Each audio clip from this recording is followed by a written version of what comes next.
Similar to add filter before, we may have certain requirements where we want to execute our own custom filter after certain inbuilt filters of Spring Security.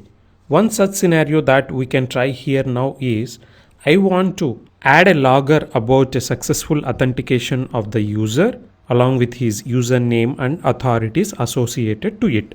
Obviously, I can get the authorities of the user only after the authentication is successful. So due to that reason, I am going to inject my custom filter, which is logging filter after basic authentication filter. So with that configuration, the order that I will get is just after the basic authentication filter, which is 4. Let's try to go to the backend code and try to implement this custom filter. So you can see here I have implemented a pretty simple filter this time, which with the name authorities logging after filter, and it implements filter interface and overrided the method doFilter. So what I'm trying to do here is, we know after successful authentication, Spring Security Framework store the user details inside security context holder, which is specific to that thread. With that assumption, I'm trying to get the authentication details of the current logged in user by calling the method getAuthentication from the getContext method of security context holder. So this will give me the authentication details of the user, and if this authentication object is not null, which means successful authentication happened. So in such scenarios, I'm going to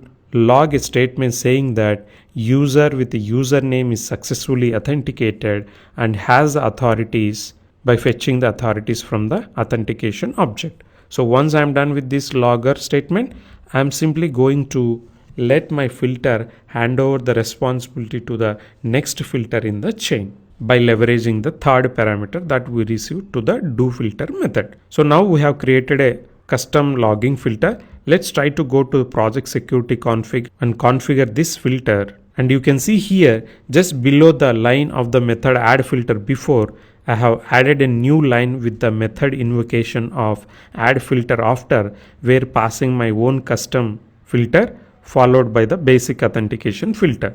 So this line will create a space for my own custom filter in the security filter chain just after the basic authentication filter by giving a order number after it. So now we made the changes. Let's try to start the server. I have started the server successfully.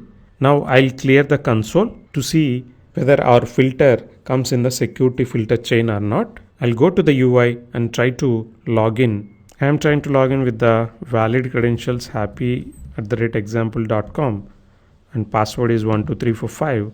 And you can see here, post authentication, our filter will be called in the filter chain, and I'm trying to fetch the current authentication details, and since this is not a null value, I will log all his authorities along with the details of the user, which is happy@example.com. I'm trying to invoke the logger statement here, and you can see in the console there is a logger that we try to print is present inside the console. And similarly, our custom filter, which is authorities logging after filter, is chained just after the basic authentication filter.